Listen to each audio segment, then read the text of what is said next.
Good morning everybody. I've come down to one of the beaches here on Phuket and I'm going to try and do a sunrise shoot. I think it's about 5:45 in the morning. I had to wake up at 5:30 to get here. Looks a bit cloudy, it doesn't look like we're going to get brilliant light, but I might be able to get some moody skies and things like that. So I've come to this part of the beach because we have all of these boats parked on the beach. They're all tied up. But sometimes they make an interesting composition or they add to the composition that I want. I've got the sunrise in the distance, I've got a pier in the distance as well. So I'm going to try and bring all of that together. So there's lots of moving things on the beach. And because it's quite dark, I can't actually see what they are. But hopefully I won't get bitten.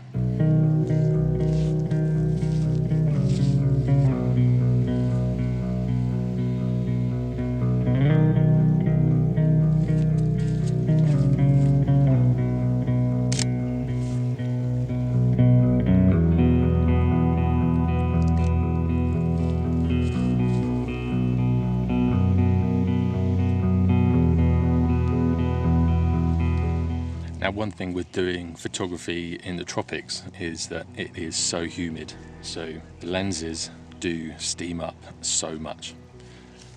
I've left my bag in the corner and I've left it open just to get all of my lenses acclimatized to how much moisture is actually in the air. So it can be a bit frustrating and you have to keep wiping your lenses. You end up with photos like this instead of actually getting clear photos. So they look all, I wouldn't say romantic, but they all look soft, and you sometimes get a ring in the middle as that lens is warming up. So it can be frustrating, especially if you come down late and the sun's already rising. Currently shooting with a 5-second exposure, f8 ISO 100. So it's producing this kind of moody, grey, bluey scene, which is actually quite nice. The one thing in shooting with these longer exposures, you kind of get rid of the ripples. So you can play around with the settings as that light comes up. At the moment I'm shooting with a really long exposure, so it's giving me a much flatter sea surface, but if I shoot with much shorter exposures, obviously I can get those ripples in the water. So that one was at 1/60th of a second, f4 ISO 4000. As you can see, you have to change around your settings quite a bit, and that's quite a high ISO. I don't mind shooting with ISOs like that. I can get rid of the noise in post. Sometimes it's much better to have a noisy image than a blurry image. I'm shooting on a tripod, so it doesn't matter, but if I'm going for that look where I want to see the ripples in the water, I obviously have to change the other settings to get a fast enough shutter speed. Now I'm kind of happy with the shot that I've got. There's no chance that the sun's going to poke out because there's so many clouds about. But all of this sky is quite interesting. We've got all these low clouds and we've got some high clouds in there as well. Don't think the sun's come up yet, but it's close to it. But I'm going to see what else I can find, see if I can find some other compositions.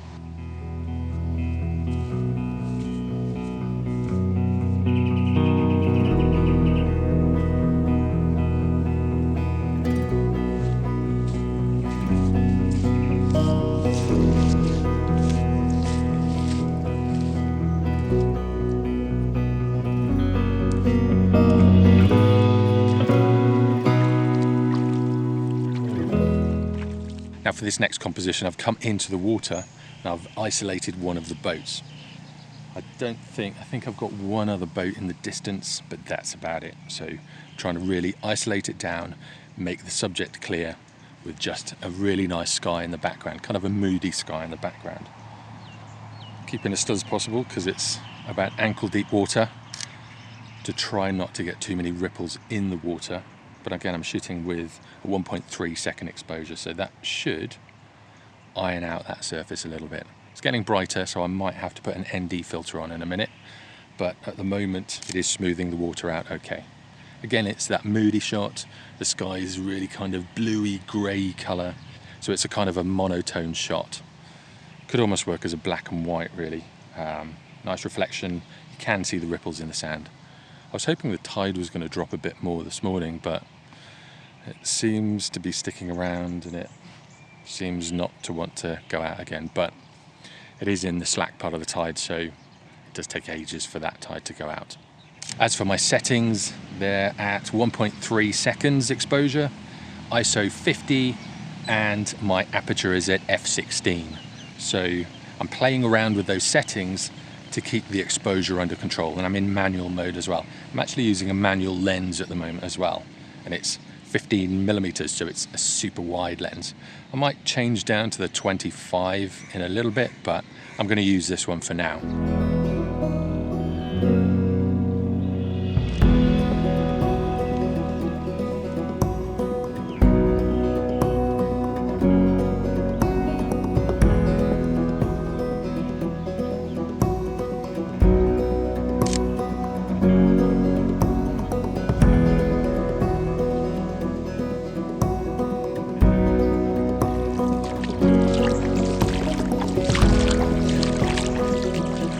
So as that sun's not going to come through, the clouds are so thick on the horizon, I've still got this kind of bluey grey colour to the sky.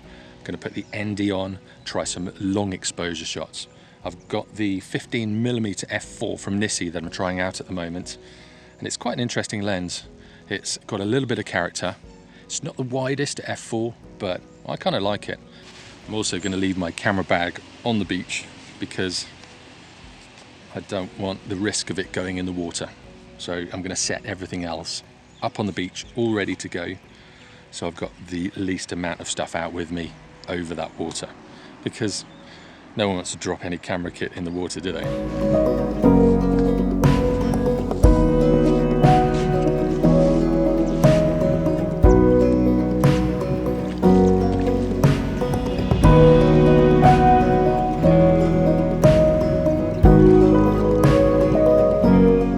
One great thing with these super wide angle lenses, you can get really close to the subject. So I'm probably 8 to 10 foot away from the back of the boat, probably even less from this stanchion coming out of the motor, but it means you can get super close, and then this exaggerates these bits of the subject in the corners of the shot. I like this one because we've got this really nice dramatic sky in the background, and then the engine looks really big on the boat. So, and also I've got this leading line of this kind of dirty rope in the foreground. Don't know if it's going to work, but we'll see. I'm also keeping an eye on my bag in the background because it's still a little bit early. I don't know who's lurking around, so I'll just keep an eye on that as well. At the moment, I'm at f8, 15-second exposure, ISO 100. Because the boat is sat on the sand as well, the boat is completely static, whereas if it was floating in the water, it would probably blur on a long exposure. So that's why I can do this now. If the tide was in a little bit more and these boats were moving, this wouldn't work at all. I was hoping for there to be a break in the clouds, as we all do as photographers when we come out on a sunrise shoot, but this morning it hasn't done that. But this shows that no matter what conditions you have, as long as it's not absolutely dreadful, as long as it's not too misty or it's not too rainy, you can sometimes still get a good photograph even when you think there's not one there. Now this morning I did plan for it. I waited for a break in the weather, and I also waited for the tides to be right. The conditions didn't play ball, the sun didn't come out, but it meant that I got some very different shots to normal. So I do have a couple of really nice long exposure shots of this boat. However, if you look over my left-hand shoulder, there is a storm coming.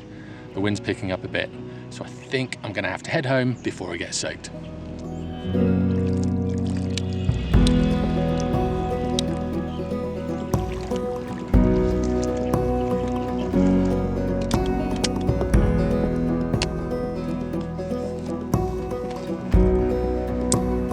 So